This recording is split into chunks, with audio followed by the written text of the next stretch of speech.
हाँ तो मित्रों, एक बार फिर से स्वागत है हमारे YouTube चैनल रोजगार विथ राम में। जैसा कि हमने मित्रों बताया था कि 50 इंटायर वीडियो के माध्यम से हम पूरी सामान्य हिंदी विषय वस्तु को समझाने की कोशिश करने वाले थे मित्रों। ये हमारी तीसरी इंटायर वीडियो है। पहले में हमने सामान्य हिंदी की विषय वस्तु आप लोगों को समझाई थी। दूसरी में हमने हिंदी वर्णमाला विषय वस्तु को एक ही वीडियो में पूरा समाप्त किया था मित्रों। आज हम विराम चिन्ह पढ़ेंगे। विराम चिन्ह में हम 0 से लेकर एडवांस लेवल तक पढ़ेंगे। हम एक एक विराम चिन्हों का ध्यान रखेंगे। नियम, प्रयोग, उदाहरण, टिप्स और संभावित अभ्यास प्रश्न पर भी हम अभ्यास कराएंगे, बिल्कुल सरल भाषा में मित्रों। और परीक्षा में पूछे जाने वाले प्रश्नों का भी अभ्यास कराएंगे। तो मित्रों, जो भी लोग CSAT, UP TET, TGT, PGT, UP PCS, UP triple C या अन्य सभी राज्य स्तरीय प्रतियोगी कक्षाओं के लिए हमसे जुड़े हैं, उन सबकी सफलता में हम एक अच्छा मार्गदर्शन देने का प्रयास करेंगे मित्रों। और उन सभी के सफलता में एक कोशिश करेंगे कि हमारा भी कुछ योगदान हो, हम भी अपनी भागीदारी निभा सकें। तो मित्रों, यहीं से चलते हैं हम विराम चिन्ह के विषय वस्तु के साथ कि आज हम विराम चिन्ह में क्या क्या पढ़ने वाले हैं।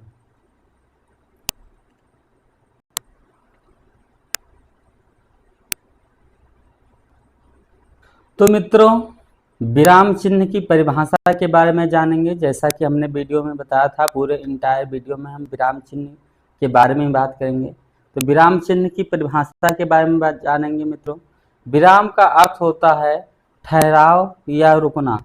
मित्रों, जब हम बोलते हैं तो अपने संभाषण में हम ठहराव लाते हैं या रुकते हैं, या इस प्रकार इसकी परिभाषा हम कह सकते हैं कि जब हम बोलते समय रुकते हैं तो उसी प्रकार लिखते समय भी अर्थ स्पष्ट करने के लिए कुछ चिन्हों का प्रयोग किया जाता है मित्रों, जिन्हें हम विराम चिन्ह कहते हैं, है नहीं मित्रों। जब हम मौखिक रूप से बोल रहे होते हैं तो बोलते बोलते रुकते हैं, जैसे कि हम बोलते बोलते रुक जाते हैं, है नहीं। तो उसी प्रकार लिखते समय भी अर्थ स्पष्ट करने के लिए कुछ चिन्हों का प्रयोग किया जाता है। उन्हीं चिन्हों को हम विराम चिन्ह के नाम से जानते हैं। विराम चिन्ह की परिभाषा सरल रूप से यही है मित्रों। अब विराम चिन्ह की परिभाषा और अच्छे से अगर देना चाहें तो हम लिख सकते हैं कि लिखित भाषा को सरल, स्पष्ट, प्रभावशाली तथा अर्थपूर्ण बनाने के लिए जिन चिन्हों का प्रयोग किया जाता है मित्रों, उन्हें ही हम विराम चिन्ह कहते हैं। कोई भी भाषा है, उसको सरल कैसे बनाया जाए, स्पष्ट कैसे बनाया जाए, अर्थपूर्ण कैसे बनाया जाए, प्रभावशाली कैसे बनाया जाए, इन सभी उक्तियों का प्रयोग हम जिन चिन्हों द्वारा करते हैं उन्हें ही हम विराम चिन्ह के नाम से जानते हैं मित्रों। इसमें बहुत बड़ी बात नहीं है, बस ध्यान देने वाली है मित्रों। आप लोगों की जानकारी के लिए बता दूं हम कि जो भी एकेडमिक क्लास के छात्र हैं, कक्षा 8 से लेके हम तक जुड़ना चाहते हैं, तो सामान्य हिंदी विषय वस्तु की एक बेहतरीन समझ के लिए वो हमसे जुड़ सकते हैं मित्रों। बहुत बढ़िया सुनहरा अवसर है। ये विषय वस्तु उनको class 9th, high school, inter, 12th तथा कम्पिटिटिव एग्जामों तक उनकी सहायता करेगी मित्रों। ये बहुत अच्छी वीडियो है। तो इस कड़ी के साथ जुड़ना चाहें मित्रों तो समय न गंवाते हुए जुड़ सकते हैं मित्रों। विराम चिन्ह का जो परिभाषा है वो प्रसिद्ध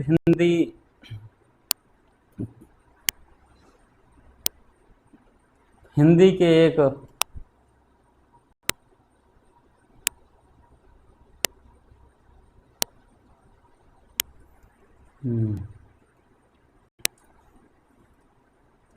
श्री कामता प्रसाद गुरु ने मित्रों 20 प्रमुख चिन्ह माने हैं। कुछ पुस्तकों के अतिरिक्त संकेतों सहित संख्या अधिक भी दी जा सकती है मित्रों। 20 प्रमुख विराम चिन्ह ही कामता प्रसाद गुरु मानते हैं कि विराम चिन्ह के लिए आवश्यक हैं। कुछ पुस्तकों में अतिरिक्त संकेतों सहित अधिक संख्या भी दी जा सकती है मित्रों, क्योंकि अलग अलग पुस्तक के प्रकाशक अलग अलग होते हैं, वो कैसे विराम चिन्ह का प्रयोग करते हैं उन पर निर्भर है। लेकिन अगर कामता प्रसाद गुरु के अनुसार पूछा जाए तो 20 प्रमुख विराम चिन्ह ही माने जाते हैं अब मित्रों कॉम्पिटिटिव एग्जाम में इन्हीं 20 विराम चिन्हों से ही ज़्यादातर प्रश्न पूछे जाते हैं, इससे बाहर नहीं पूछे जाते हैं। तो इन्हीं विराम चिन्हों को हम लोग पढ़ेंगे। विराम चिन्हों को समझने के लिए टिप्स भी आप लोगों के लिए लाए हैं मित्रों। बोलने में ठहराव या लिखने में विराम चिन्ह को ही हम क्या कहते हैं, विराम चिन्ह के नाम से जानते हैं। यानी कि जब मौखिक रूप से बोलते हैं तो बोलते बोलते रुक जाते हैं या ठहर जाते हैं, लिखते लिखते हम लिखने में विराम चिन्ह का प्रयोग करते हैं। इस भाषण के दौरान या बोलने के दौरान ठहराव को व्यक्त करने के लिए, है नहीं, अर्थ स्पष्ट करने के लिए। विराम चिन्हों का अगर चार्ट मित्रों देखें तो 20 ही विराम चिन्ह है। अल्प विराम ऐसे लगाया जाता है मित्रों। अभी हम बताएंगे इन विराम चिन्हों का प्रयोग कैसे किया, कहाँ कहाँ किया जाता है, और उदाहरण देकर भी समझाएंगे मित्रों। लेकिन सर्वप्रथम आप लोगों को हम चार्ट के माध्यम से विराम चिन्ह और उनके संकेत बता दें। 20 विराम चिन्ह हमको पढ़ने हैं श्री कामता प्रसाद गुरु जी के अनुसार। तो पहला है अल्प विराम। अल्प विराम को मित्रों इस चिन्ह द्वारा व्यक्त करते हैं। दूसरा है अर्ध विराम। तीसरा है पूर्ण विराम। चौथा प्रश्नवाचक के बारे में पढ़ेंगे। पांचवा विस्मय बोधक के बारे में पढ़ेंगे। और छठवां योजक डैश के बारे में पढ़ेंगे। सातवां कोष्ठक के बारे में पढ़ेंगे। आठवां अवतरण या उद्धरण के बारे में मित्रों पढ़ेंगे। नवां उपविराम के बारे में पढ़ेंगे। 10वां विवरण चिन्ह के बारे में पढ़ेंगे। यहाँ पुनरुक्त चिन्ह के बारे में पढ़ेंगे। पुनरुक्त चिन्ह या का प्रयोग करते हैं, नहीं। लाघव चिन्ह के बारे में पढ़ेंगे। लाघव चिन्ह मतलब बहुत सारे वाक्य हम शॉर्टकट लिखते हैं, यानी कि प्रारंभ का वर्ण लिख के हम जीरो लगा के काम चला देते हैं, नहीं। लोप चिन्ह का प्रयोग करेंगे, देखेंगे कि कहाँ होता है, उदाहरण देकर भी हम समझाएंगे। पद चिन्ह का प्रयोग करेंगे, देखेंगे कहाँ पर पद चिन्ह का प्रयोग होता है, उदाहरण के माध्यम से भी समझेंगे। दीर्घ उच्चारण का भी चिन्ह समझेंगे कि दीर्घ उच्चारण का चिन्ह मित्रों उल्टा दो की तरह होता है या उल्टा यस कह लीजिए, है नहीं। इसका प्रयोग हम कहाँ करते हैं, उदाहरण के माध्यम से हम समझेंगे। पद बिंदु का प्रयोग हम समझेंगे मित्रों। हंस पद का, टीका संकेत का, तुल्यता सूचक का और समाप्त सूचक का भी समझेंगे। तो मित्रों समय ना गंवाते हुए हम लोग अल्प विराम की तरफ बढ़ते हैं। अब अल्प विराम क्या होता है मित्रों, परिभाषा अगर अल्प विराम की देखें तो वाक्य में थोड़े समय के ठहराव को प्रकट करने के लिए मित्रों हम अल्प विराम का प्रयोग करते हैं। जैसे वाक्य में थोड़ा ठहरना होता है, यानी कि अर्ध विराम से भी कम ठहरना होता है, तो हम अल्प विराम का प्रयोग करते हैं मित्रों।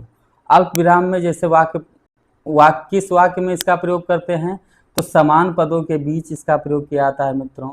संबोधन के बाद इसका प्रयोग किया जाता है और सूची लिखते समय भी इसका प्रयोग किया जाता है। उपवाक्यों को अलग करने के लिए भी अल्प विराम का प्रयोग किया जाता है। पुनरुक्त शब्दों के बीच भी अल्प विराम का प्रयोग किया जाता है।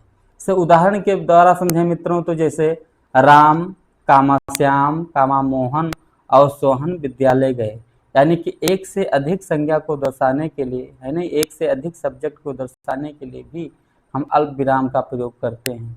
मित्रों ध्यान दीजिए, यहाँ मित्रों शब्द संबोधन है और फिर ध्यान दीजिए, है नहीं, किसी को संबोधित करते हैं तो उसके ध्यान को, यानी कि उसके अट्रैक्शन को अपने तरफ करने के लिए भी हम विराम चिन्ह का प्रयोग करते हैं। तो जैसे मित्रों ध्यान दीजिए, मित्रों फिर थोड़ा ठहराव है, फिर ध्यान दीजिए, यानी कि अपने तरफ अट्रैक्शन करने के लिए। सेब, केला, आम और अमरूद फल हैं, इसमें भी अल्प विराम का प्रयोग किया जाता है। हाँ मैं आज आऊँगा, इसमें भी इस प्रकार के वाक्यों में अल्प विराम का प्रयोग किया जाता है। याद करने के टिप्स पूछें मित्रों, तो याद करने के लिए टिप है, जहाँ थोड़ा रुककर पढ़ना हो वहाँ अल्प विराम आता है, नहीं थोड़ी रुकावट की बात है तो वहाँ अल्प विराम आता है। अगर इसकी प्रैक्टिस की बात करें तो सही विराम चिन्ह लगाइए, जैसे राम मोहन श्याम विद्यालय गए। प्रैक्टिस की अगर बात करें मित्रों तो इसमें आप लोग सही विराम चिन्ह लगाइए, पढ़िए, देखिए कि इसमें अल्प विराम कहाँ कहाँ लगा सकते हैं। तो लिखा है राम मोहन श्याम विद्यालय गए, तो मित्रों यहाँ राम फिर अल्प विराम लगाएंगे, फिर मोहन अल्प विराम लगाएंगे, राम अल्प विराम लगाएंगे, मोहन लिखेंगे, फिर और श्याम विद्यालय गए, है नहीं। जब दो या दो से अधिक कोई संज्ञा होती है तो दो संज्ञा को जोड़ने के लिए अल्प विराम का प्रयोग और तीसरी को उसी में टच करने के लिए और का प्रयोग करते हैं मित्रों। साथ ही साथ अगर दो ही संज्ञा होती तो और का के प्रयोग से हम कर देते, अल्प विराम नहीं लगाते। तीन है तो राम कामा मोहन और श्याम विद्यालय गए, यही सही होगा मित्रों। अगर अर्धविराम के बारे में बात करें तो अर्धविराम की परिभाषा होती है अल्प विराम से अधिक तथा पूर्ण विराम से कम अगर ठहरना हो तो वहां पर अर्धविराम होता है। दिखाने के लिए अर्धविराम लगाया जाता है, जैसे कामा लगाए ऊपर बिंदी रख दिए तो मित्रों वही अर्धविराम हो जाता है। अगर इसके प्रयोग की बात करें मित्रों तो प्रयोग इसका दो स्वतंत्र किंतु संबंधित वाक्यों के बीच कह सकते हैं। दो स्वतंत्र वाक्य होने चाहिए लेकिन वो वाक्य एक दूसरे से संबंधित भी होने चाहिए, ऐसे वाक्यों के बीच कर सकते हैं। एक ही विचार के दो भागों को अलग करने हेतु भी इसका प्रयोग करते हैं, जैसे मेहनत करो सफलता अवश्य मिलेगी, यानी कि मेहनत करो स्वतंत्र वाक्य है, सफलता अवश्य मिलेगी वो भी स्वतंत्र वाक्य है लेकिन एक दूसरे से संबंधित है मित्रों। मेहनत करने से सफलता मिलती है बात तय है, यानी कि सफलता तभी मिलेगी जब आप लोग मेहनत करेंगे। मैं गया अल्प विराम वह घर पर नहीं मिला, यहाँ भी एक विचार के दो भागों को अलग करने के लिए करते हैं। मैं गया ये हमारा विचार था जाने का, वह घर पर नहीं मिला उसका विचार था नहीं मिलने का, मित्र नहीं मिला, है नहीं। समय अमूल्य है इसका सदुपयोग करो, यानी समय के लिए विचार दिया गया है कि समय अमूल्य है इसका सदुपयोग करो, यहाँ भी अल्प विराम अर्ध विराम का प्रयोग किया गया है। अगर एग्जाम टिप्स अगर देखें तो यानी कि अल्प विराम से बड़ा और पूर्ण विराम से छोटा विराम है, यानी कि अल्प विराम और पूर्ण विराम के मध्य में ये विराम आता है, जैसे कॉमा से बड़ा है और फिर स्टॉप से छोटा है तो उसको हम अर्ध विराम कहते हैं। अगर प्रैक्टिस की बात करें मित्रों तो इसमें बताइए कौन सा चिन्ह लगाएंगे। विद्यालय बंद था छात्र घर लौट गए, तो इस रिक्त स्थान के बीच में क्या भरेंगे, अर्ध विराम भरेंगे मित्रों, अर्ध विराम का चिन्ह लगाएंगे।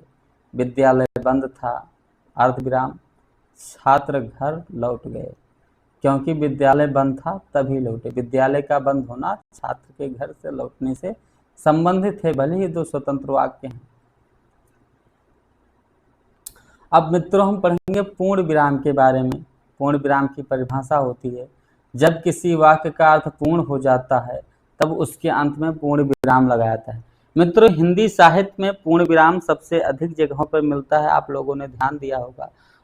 पूर्ण विराम का प्रयोग वहाँ होता है जब हम अपनी पूरी बातें पूर्ण कर चुके होते हैं, तब उसके अंत में पूर्ण विराम लगाते हैं, जैसा कि परिभाषा में यहाँ पर हमने नोट भी किया है। अगर इसका प्रयोग पूछे मित्रों तो इसका प्रयोग कथनात्मक वाक्य में होता है, आदेशात्मक वाक्य में होता है, यानी कि किसी को हम कुछ कह रहे होते हैं, कुछ कथन कह रहे होते हैं तो वहाँ पर अपनी वाक्य पूर्ण करते हैं तो पूर्ण विराम का लगाते हैं। आदेशात्मक वाक्य में यानी कि किसी को आदेश दे रहे होते हैं मित्रों तब भी वहाँ पूर्ण विराम लगाते हैं, या किसी को उपदेश दे रहे होते हैं तब भी पूर्ण विराम लगाते हैं।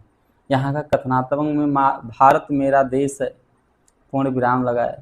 सत्य बोलो ये आदेश दे रहे हैं, है नहीं, यहाँ पर पूर्ण विराम लगाए। हमें समय का सदुपयोग करना चाहिए, ये क्या है, ये उपदेश दे रहे हैं हम कि हमें क्या करना चाहिए, समय का सदुपयोग करना चाहिए, तो वाक्य पूर्ण हुआ। यहाँ भी हम पूर्ण विराम लगाए। महत्वपूर्ण तथ्य की बात करें मित्रों तो हिंदी में पूर्ण विराम और अंग्रेजी में फुल स्टॉप इसको कहते हैं। इसका प्रयोग अंग्रेजी में एक बिंदी और हिंदी में एक सीधी रेखा खींच करके किया जाता है, तो जैसे कि हमने दिखाया भी है। अगर प्रैक्टिस की बात करें मित्रों तो आप लोग बताइए कि भारत एक कृषि प्रधान देश है, इसमें कौन सा चिन्ह लगेगा विराम में, तो भारत एक कृषि प्रधान देश है मित्रों। तो यहाँ पर एक जो वाक्य है इस वाक्य को पढ़ने के बाद ये वाक्य पूर्ण हो जाता है।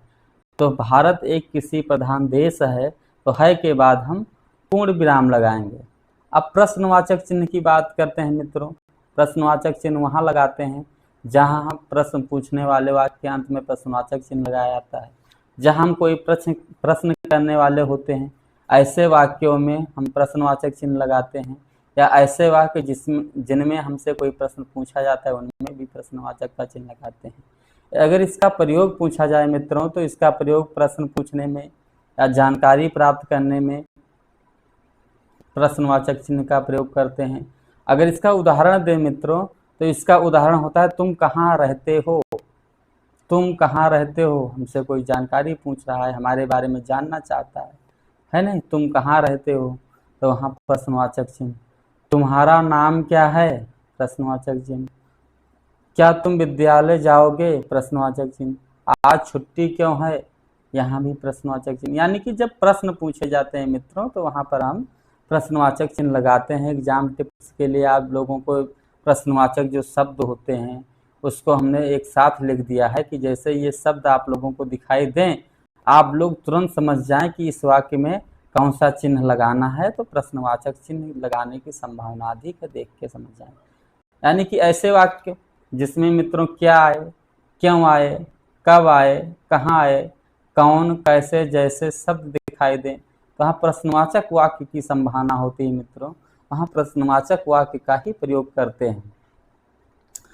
अब विस्मयबोधक चिन्ह के बारे में बात करते हैं मित्रों। विस्मयबोधक चिन्ह यानी कि एक लकीर खींचकर नीचे डॉट लगाते हैं, जैसा कि आप लोग हमारे पीपीटी में देख पा रहे होंगे। अगर इसकी परिभाषा अगर देखा जाए मित्रों, तो विस्मयबोधक चिन्ह का प्रयोग हम हर्ष, शोक, आश्चर्य, घृणा, क्रोध, प्रशंसा आदि भावों को व्यक्त करने के लिए करते हैं, तो वहाँ विस्मयबोधक चिन्ह का प्रयोग करते हैं। यानी कि जब हमें बहुत खुशी होती है या बहुत शोक हो जाता है या कोई आश्चर्य वाली बात होती है नहीं, अपने काम से कोई अनुकूल कार्य कर देता है तो हमें उससे उम्मीद नहीं होती इसी कार्य करने की, तो उससे आश्चर्य होता है सुनकर, है नहीं, तो वहाँ ऐसे वाक्यों में विस्मयबोधक चिन्ह का प्रयोग करते हैं। या घृणा वाले वाक्यों में, क्रोध वाले में, प्रशंसा वाले आदि वाक्यों में मित्रों विस्मयबोधक का चिन्ह का प्रयोग करते हैं। उदाहरण में देखा जाए तो यहाँ पर देखिए मित्रों, प्रशंसा है, वाह कितना सुंदर दृश्य है, तो यहाँ पर दृश्य की प्रशंसा की गई है, तो यहाँ भी विस्मयबोधक चिन्ह का प्रयोग किया गया है। अरे तुम कहाँ, यहाँ कैसे, यहाँ भी आश्चर्य है, यानी कि जो सामने दिखाई दे रहा है व्यक्ति, उससे अपेक्षा नहीं थी कि वो यहाँ आए। जैसे हम देखते हैं तो तुरंत आश्चर्य के साथ बोलते हैं, अरे तुम यहाँ कैसे, है नहीं, आश्चर्य के साथ बोलते हैं। अगर मित्रों शोक वाला समय होता है तब भी हम, या दुख का समय होता है, कोई दुख की घटना घट जाती है, तब भी हम विस्मयबोधक चिन्ह का प्रयोग करते हैं। जैसे मित्रों कोई हमारी कोई प्यारी वस्तु है वो टूट गया, जैसे मोबाइल फ़ोन ही आपका गिर जाए तो बोलते हो हाय मेरा मोबाइल टूट गया, है दुख के साथ कहते हो हाय मेरा मोबाइल टूट गया। तो ये विस्मयबोधक चिन्ह है मित्रों, आपकी भावनाओं को स्पष्ट करने के लिए यानी कि अर्थपूर्ण बनाने के लिए इसका प्रयोग किया जाता है। इसका मायने यही है। या छी कैसी गंदी आदत है नहीं, कोई बोलते नहीं, जैसे कोई नाक छिकर रहा होता है मित्रों, है नहीं, तो हंसने के लिए बता दूं, कोई नाक छिकर रहा होता है तो देखते कहते छी कैसी गंदी आदत है नहीं, नल के पास नहीं जा सकते थे एकांत में, यहीं आ गए। या कोई मित्रों वीरतापूर्ण काम कर देता है तो उसकी पीठ थपथपाते हैं, कहते हैं शाबाश बहुत अच्छा किया, है नहीं, प्रशंसा में बहुत अच्छा किया, तो वहाँ भी विस्मयबोधक चिन्ह का प्रयोग करते हैं मित्रों। याद रखने वाली बात है कि भावना जितनी प्रबल होती है विस्मयबोधक चिन्ह का प्रयोग उतना ही उपयुक्त होता है। जितनी अधिक प्रबल भावना के साथ मित्रों हम कोई प्रतिक्रिया देते हैं उतना ही अधिक हम विस्मयबोधक चिन्ह का प्रयोग करना उपयुक्त समझते हैं। अगर हम योजक यानी कि डैश की बात करें मित्रों, तो दो शब्दों या पदों को जोड़ने के लिए योजक यानी या डैश का प्रयोग किया जाता है। जब हम कोई शब्द जोड़ना, दो शब्द जोड़ने वाले होते हैं या दो पदों को आपस में जोड़ना चाहते हैं तो हम योजक चिन्ह का प्रयोग करते हैं मित्रों। इसका प्रयोग कहाँ किया जाता है, तो संयुक्त शब्द में किया जाता है, दिशा बताने वाले शब्द में किया जाता है, समानार्थी शब्द में भी किया जाता है, दोहराए वाले शब्द में किया जाता है, और उदाहरण के तौर पर देखें मित्रों तो उदाहरण लिख सकते हैं राम लक्ष्मण, माता पिता, गुरु शिष्य, पूर्व पश्चिम, दिन रात, खाना पीना, लेना देना, हंसी मजाक। है नहीं मित्रों, आप लोगों को देखकर ये लग रहा होगा कि ये कौन सा है, तो द्वंद्व समास की तरह समझ लीजिए मित्रों। है नहीं, जैसे द्वंद्व समास में योजक चिन्ह होता है, चार थे द्वंद्व योजक चिन्ह के द्वारा जुड़ा होता है, तो वैसे ही जो जिस जिस शब्द में द्वंद्व समास होता है बस समझ लीजिए योजक चिन्ह आप लोगों को वही लगाना है ना। समास नहीं पढ़ा है लेकिन आप बहुत छोटी क्लास से समास के बारे में मित्रों आप सीख जाते हैं कक्षा 8 से। तो योजक चिन्ह का प्रयोग कहाँ करते हैं ज़्यादातर, तो जिन शब्दों में द्वंद्व समास होता है, यानी कि दो शब्द जब विरोधाभास होते हैं, है नहीं, वहाँ पर हम, या समानार्थी होते हैं, है नहीं, तो वहाँ पर हम योजक चिन्ह लगाते हैं। जैसे दिन रात विरोधाभास है, योजक चिन्ह। खाना पीना ये समानार्थी है, लेना देना विरोधाभास है लेकिन हंसी मजाक समानार्थी है, यानी कि इस तरह के शब्दों में हम योजक चिन्ह का प्रयोग करते हैं। अगर योजक चिन्ह के लिए एग्जाम के लिए टिप्स बताएं याद रखने के लिए मित्रों, तो जहाँ दो शब्द मिलकर संयुक्त अर्थ दें वहाँ पर योजक चिन्ह का प्रयोग करते हैं, है नहीं। जहाँ कोई दो शब्द मिले और संयुक्त अर्थ दें, आपस में मिलजुल कर अर्थ दें, तो वहाँ पर योजक चिन्ह होता है।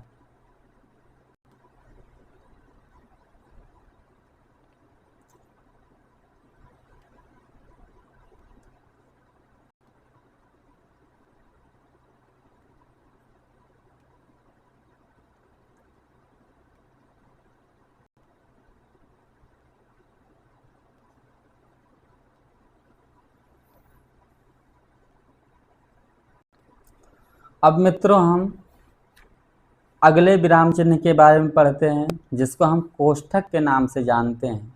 नहीं, अगला विराम चिन्ह हमारा कोष्ठक विराम चिन्ह है। अगर इसकी परिभाषा हम बताना चाहें मित्रों, तो हम कह सकते हैं किसी अतिरिक्त जानकारी या स्पष्टीकरण या अर्थ या लेखक का नाम या विशेष टिप्पणी देने के लिए हम कोष्ठक का प्रयोग करते हैं मित्रों। कोष्ठक के प्रकार में जो ये ऐसे होता है नहीं, ये सामान्य कोष्ठक है ऊपर वाला, ये वर्गाकार कोष्ठक है, ऊपर वाले को छोटा कोष्ठक भी कह देते हैं। जो वर्गाकार कोष्ठक है इसको हम बड़ा कोष्ठक भी कह देते हैं। जो सर्पाकार कोष्ठक है इसको मित्रों हम मंझला कोष्ठक के नाम से भी जानते हैं मित्रों। आप लोगों ने कक्षा 5 में भागोजोग में अवश्य पढ़ा होगा।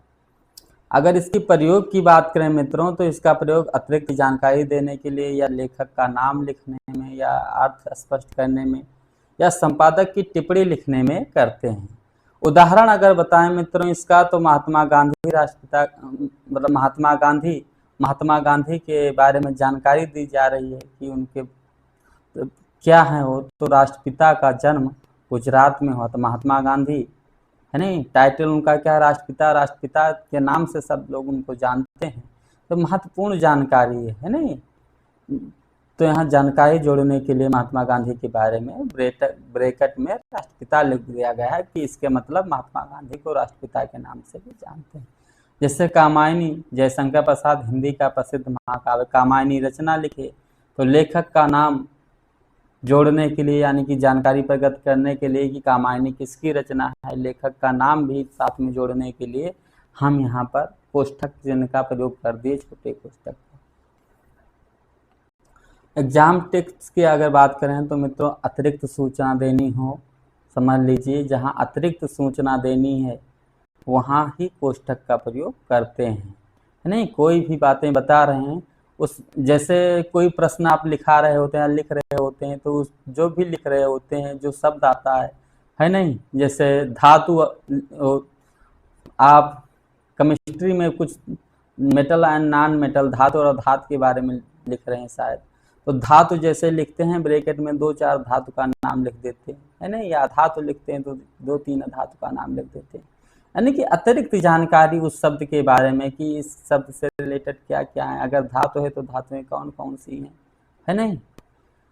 अतिरिक्त जानकारी जहाँ जोड़ा जाता है मित्रों वहीं पर हम कोष्ठक चिन्ह का प्रयोग करते हैं। कोष्ठक चिन्ह मतलब समझ लीजिए अतिरिक्त जानकारी, कुछ नहीं है। अगला है उद्धरण या अवतरण का प्रयोग। आप लोगों ने उद्धरण या अवतरण, डबल इन्वर्टेड कामा या सिंगल इन्वर्टेड कामा आप लोगों ने देखा होगा। तो उद्धरण या अवतरण की परिभाषा अगर देखना चाहें मित्रों, तो किसी व्यक्ति के कथन को, पुस्तक, कविता अथवा विशेष शब्द को ज्यों का त्यों लिखने का उद्धरण चिन्ह का प्रयोग करते हैं। जैसे कोई भी किसी व्यक्ति का कथन है या पुस्तक है या कविता अथवा विशेष शब्द का ज्यों त्यों लिखने के लिए उद्धरण चिन्ह का प्रयोग करते हैं। ठीक, यानी कि ये समझ लीजिए आप कि अगर डायरेक्ट इनडायरेक्ट इंग्लिश में पढ़े हो तो डायरेक्ट वाक्य अगर हम किसी को बोलना हो, है नहीं, कि किसी ने आपसे कुछ समाचार दिया कि वो हमारे घर पर बता देना, तो उसके बाद को ज्यों का त्यों बोलना हो तो समझ लो कि यहाँ पर उद्धरण चिन्ह का यानी कि उद्धरण या अवतरण का प्रयोग करेंगे। बस सीधी सी बात है मित्रों, यानी कि किसी भी व्यक्ति के कथन को या पुस्तक या कविता का विशेष शब्द ज्यों का त्यों लिखने के लिए उद्धरण का प्रयोग करते हैं, उद्धरण चिन्ह का प्रयोग करते हैं। अब इसका प्रयोग मित्रों कहाँ कहाँ करते हैं, तो किसी कथन के लिए, प्रसिद्ध वचन के लिए, पुस्तक के नाम के लिए, कविता पंक्ति के लिए भी करते हैं। जैसे महात्मा गांधी ने कहा सत्य ही ईश्वर है नहीं, सत्य ही ईश्वर है, किसने कहा, महात्मा गांधी। तो उनके बात को मित्रों यहाँ पर ज्यों का त्यों लिख रहे हैं, जैसे उन्होंने कहा उसमें फेर बदल नहीं कर रहे हैं, इसलिए उसे हम उद्धरण विराम के चिन्ह के द्वारा दर्शा रहे हैं, उद्धरण या अवतरण द्वारा दर्शा रहे हैं। जैसे कबीर ने कहा धीरे धीरे रे मना, यानी कबीर ने जैसा कहा वैसा ज्यों का त्यों लिख दिए, तो हम उद्धरण चिन्ह का प्रयोग किए। मैंने गोदान उपन्यास पढ़ा, मैंने क्या पढ़ा, गोदान उपन्यास पढ़ा, तो यहाँ पर भैया काव्य को दर्शाने के लिए, है नहीं, कविता को दर्शाने के लिए उद्धरण का प्रयोग करते हैं। जैसे कि यहाँ पर मित्रों ये बताए भी थे, है नहीं, पुस्तक को दर्शाने के लिए, कविता को, है नहीं, तो कौन सी पुस्तक यहाँ दर्शा रहे हैं, तो गोदान। मैंने कौन सी पुस्तक पढ़ी, तो गोदान उपन्यास पढ़ा। तो पुस्तक को दर्शाने के लिए भी यहाँ पर उद्धरण चिन्ह का प्रयोग करते हैं मित्रों। एग्जाम के लिए टिप्स अगर बता दें, तो किसी एग्जैक्ट वर्ड का अगर प्रदर्शित करना हो मित्रों, कोई जो शब्द बोल रहा है एग्जैक्ट तो प्रदर्शित करना चाहते हो, जो कहते हो, तो उद्धरण चिन्ह द्वारा प्रयोग करते हैं। जैसे ये बात मान लीजिए मित्रों, आप हमसे कुछ बात बताएं कि आप ये बात हमारे घर पर बता दीजिए, है नहीं, तो हम आपके बातों को घुमा कर, तोड़ मरोड़ कर भी आपके घर वालों से बताएं कि आपके बात का आशय क्या है, तब भी हमने आपकी समाचार को पहुंचा दिया। दूसरी ये हो सकती है कि आपने जैसा कहा वैसा ही ज्यों का त्यों मैंने आपके घर पर सूचना दी, तो वहां पर हमें उद्धरण चिन्ह का प्रयोग करना पड़ेगा, यानी कि आपकी बातों को हम एज इट इज कह रहे हैं, यानी कि ज्यों का त्यों कह रहे हैं मित्रों, है नहीं। अब उप विराम पढ़ेंगे मित्रों। उप विराम मतलब इसको हम कॉलन के नाम से जानते हैं, है नहीं।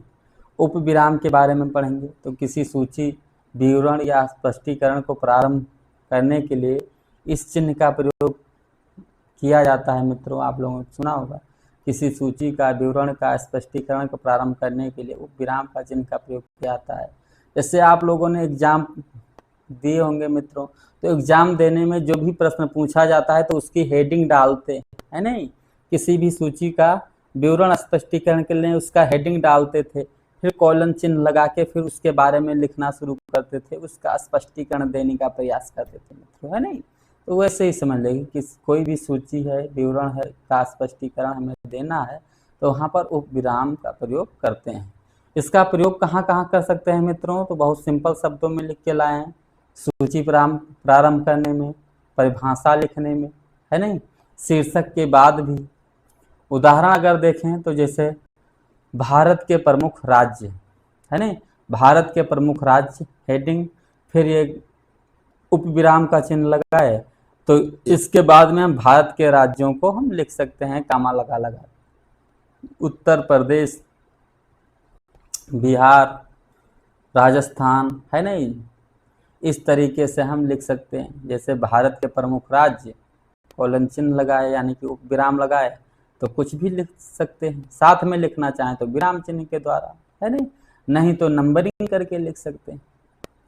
अब जागो सूची आएगी, वहां उप विराम, है नहीं,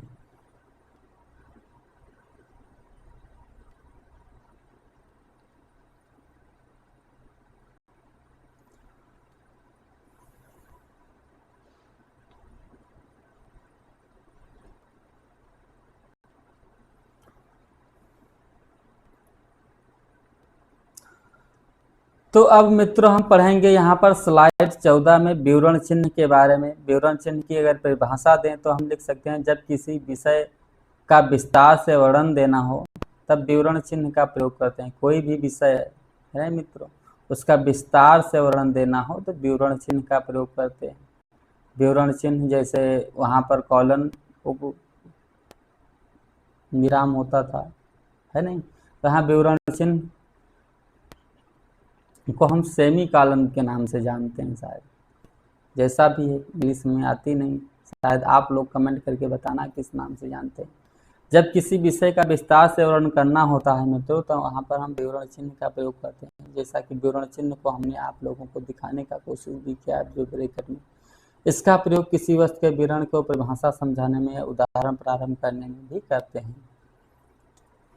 अगर उदाहरण इसकी पूछा जाए तो भारत की राजधानी नई दिल्ली है नहीं, तो भारत की राजधानी तो विवरण चिन्ह जोड़ दिए, फिर नई दिल्ली लिख सकते हैं कि इसके बारे में विवरण देना चाह रहे हैं। एग्जाम टेक्स्ट की अगर बात करें मित्रों तो जैसे हेडिंग के बाद विस्तार से विवरण चिन्ह का प्रयोग करते हैं, है नहीं। हेडिंग के बाद में जो विस्तार से हम लिखते हैं, हेडिंग लगाते हैं फिर विवरण चिन्ह लगाते हैं, तो उसके बारे में जो विस्तार से लिखते हैं तब उसका स्पष्टीकरण होता है मित्रों, है नहीं, उसके बारे में विशेष जानकारी देनी होती है। तो यहाँ पर हेडिंग के बाद में जो चिन्ह लगाते हैं बस ये समझ लीजिए वहाँ विवरण चिन्ह होता है। कोई भी हेडिंग डालते हैं एग्जाम के मोटिव से या कोई शब्दों को महत्व में ध्यान रखते हुए उसकी हेडिंग डाल के उसके बारे में कुछ भी विवरण उसका लिखना चाहते हैं तो वहाँ पर हम विवरण चिन्ह का प्रयोग करते हैं। अब पुनरुक्त चिन्ह के बारे में मित्रों अगर बताएं, पुनरुक्त चिन्ह यानी कि डबल इन्वर्टेड कॉमा नीचे लगाते हैं कुछ इस प्रकार से, है नहीं। पुनरुक्त चिन्ह मतलब किसी भी वस्तु का दोहराव ना करने के लिए, एक ही शब्द को बार बार लिखने से बचने के लिए पुनरुक्त चिन्ह का प्रयोग करते हैं मित्रों। जैसे आप लोग ने जैसे शायद गांव देहात में शादी समारोह में जहाँ कहीं लड़की की शादी होती है तो दर्जी लिखाने जरूर गए होंगे मित्रों, है नहीं। तो जो लिखने वाले कन्या पक्ष के फूफा जी होते हैं, है नहीं, तो कन्या पक्ष के फूफा जी होते हैं, उनको जो भी आप 50, 51, 500 रुपये देते हैं, है नहीं, सगुन के रूप में, तो आपसे नाम पूछते हैं, आपका गांव पूछते हैं, लिखते हैं, फिर लोगों का नाम लिखते जाते हैं और अगर क्रमवार रूप से और लोग वही आपके ही गांव से आ रहे होते हैं तो पुनरुक्त चिन्ह के द्वारा वो ऐसे लगाते जाते हैं, है नहीं, पुनरुक्त चिन्ह लगाते जाते हैं आपके गांव के नीचे कि ये जानकारी उनको मिल सके कि इस चिन्ह के द्वारा कि आपके गांव के ही ये लोग हैं, यानी कि आपके गांव का जो नाम है, आपके पीछे जितने भी लोग हैं आपके गांव से ही हैं। या जैसे सामान खरीदने के लिए मित्रों जाते हैं, है नहीं, जैसे बहुत सारे सामान खरीदते हैं, अगर समान मात्रा में सामान खरीदते हैं तो दुकानदार जो पर्ची बनाता है मित्रों वो बार बार लिखने से बचने के लिए पुनरुक्त चिन्ह का प्रयोग कर सकता है। जैसे यहाँ पर हम उदाहरण देकर समझाने की कोशिश किए हैं कि जैसे आप चीनी लेने गए, 5 किलो चीनी ले, आटा भी 5 किलो लेना चाहते हैं, चावल भी 5 किलो लेना चाहते हैं मित्रों, तेल भी 5 किलो लेना चाहते हैं, दाल भी 5 किलो लेना चाहते हैं, है ना, कुछ भी लेना चाहते हैं, तो चीनी का अगर उसने 5 किलो लिख दिया ऊपर तो और सामान का आपका लिस्ट में नाम ऐड करते जाएगा और पुनरुक्ति का चिन्ह लगाता जाएगा कि ये समझने में जानकारी रहे कि जो जो सामान आप लिए हैं समान क्वांटिटी में लिए हैं, जो आप पहली सामान जितनी क्वांटिटी में थी, जितनी मात्रा में थी, हर सामान उतनी ही क्वांटिटी यानी कि उतनी ही मात्रा में है मित्रों। अर्थात तीनों का वजन या जो भी जितने भी सामान आप ले रहे हैं सभी का सामान का वजन 5 किलो अगर फिक्स कर रहे हैं तो 5 किलो या समान वजन है नहीं, समान वजन ही है। तो बार बार लाघव चिन्ह क्या होता है, लाघव चिन्ह के बारे में अब चर्चा करेंगे।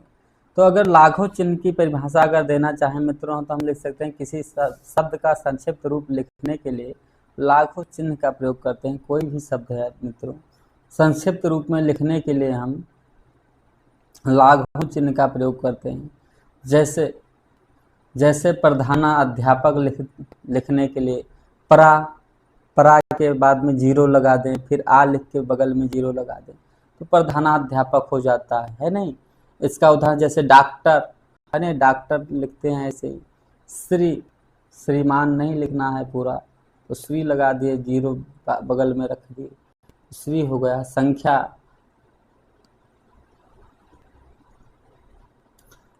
प्रधाना प्राचार्य लिखना है नहीं, प्राचार्य अगर लिखना है तो प्रा लिखे, बगल में जीरो लगा दिए। एग्जाम टिप्स की अगर बात करें मित्रों, तो लाघव चिन्ह में यही लिख सकते हैं कि संक्षेप में लिखना ही लाघव चिन्ह कहलाता है।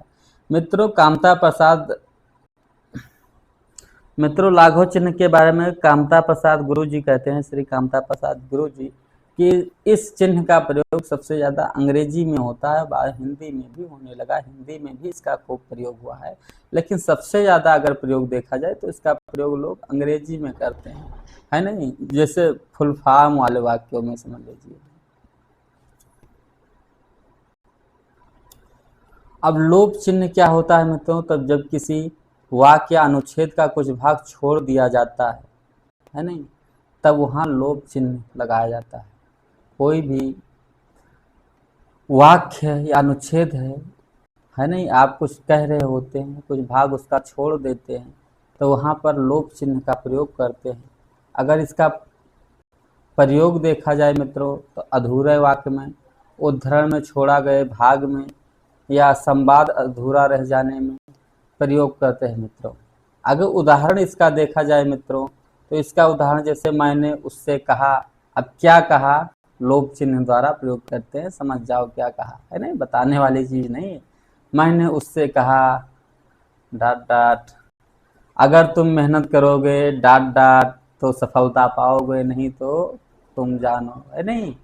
यानी कि जो भी बात हम आधा कहते हैं, आधा छोड़ देते हैं, कोई भी वाक्य या अनुच्छेद है, तो वहाँ उसको प्रदर्शित करने के लिए हम डाट डाट करके लोप चिन्ह का प्रयोग करते हैं।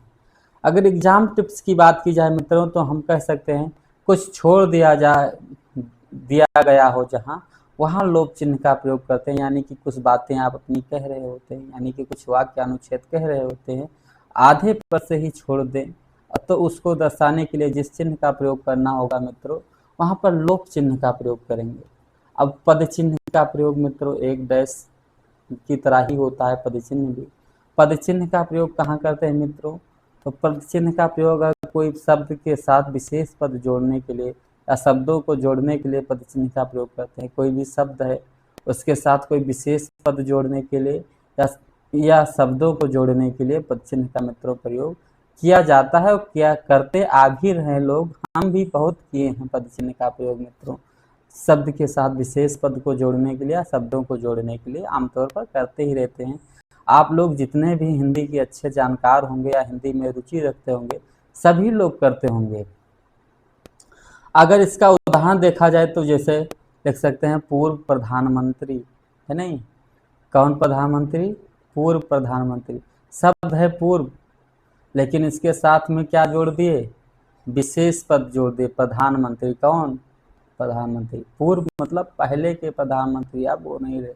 उप प्रधानाचार्य के मतलब है कि जो प्रधानाचार्य हैं वो सत्ता में है, उनके ना रहने के बाद कार्यभार संभालने वाले जो प्राचार्य हैं वो प्रधानाचार्य हैं।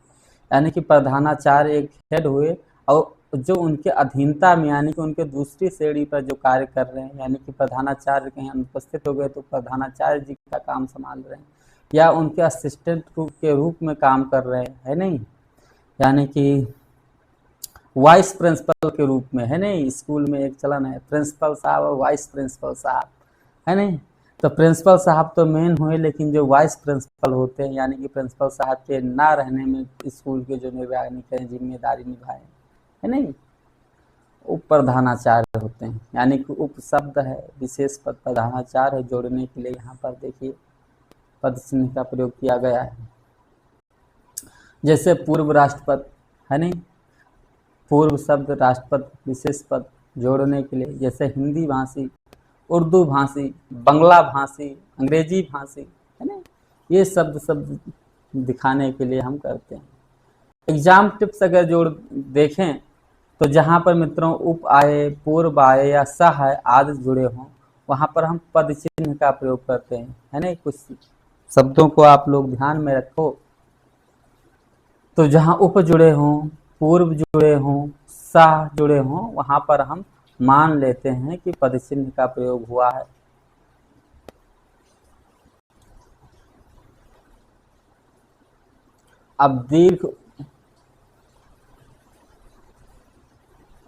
अब मित्रों हम यहाँ पर दीर्घ उच्चारण चिन्ह के बारे में पढ़ेंगे। दीर्घ उच्चारण चिन्ह का मतलब होता है इसको उल्टा यस या उल्टा दो के रूप में हम इसको व्यक्त करते हैं। आप लोगों ने छंद पढ़ा होगा तो जो दुई पाई वाले यानी गुरु वर्ण होते हैं ना, दो पाई वाले वर्ण होते हैं है नहीं, उनको हम जिस मात्रा से व्यक्त करते हैं उसी को समझ लीजिए दीर्घ उच्चारण चिन्ह कहते हैं। अरे वैसे ही है, उल्टा यस की तरह है। परिभाषा अगर इसकी देखनी चाहें मित्रों तो हम देख सकते हैं किसी स्वर के दीर्घ उच्चारण को व्यक्त करने के लिए इस चिन्ह का प्रयोग करते हैं, है नहीं। किसी स्वर का दीर्घ उच्चारण व्यक्त करने के लिए हम इस चिन्ह का प्रयोग करते हैं। जैसे मित्रों आपका मित्र आगे जा रहा है, आप उससे बुलाना चाहते हैं, है नहीं।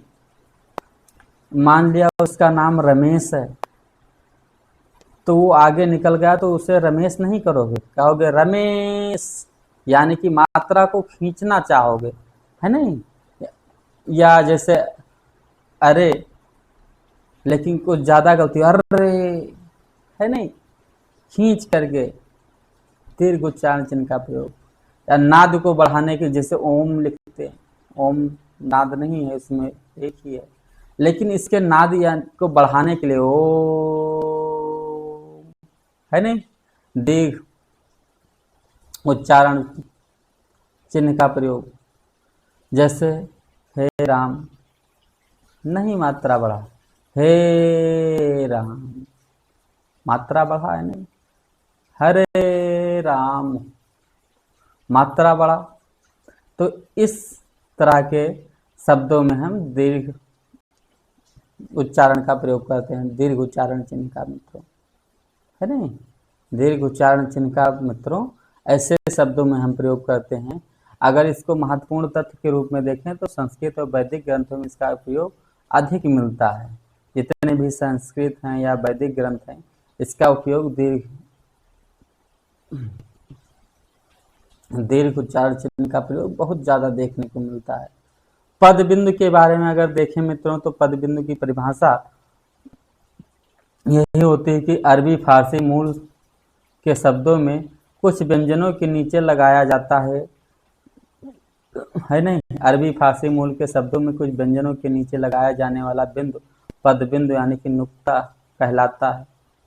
जैसे आगत वर्णों को हमने बताया था मित्रों, जैसे दूसरे भाषा में आए हुए, है नहीं, जैसे का,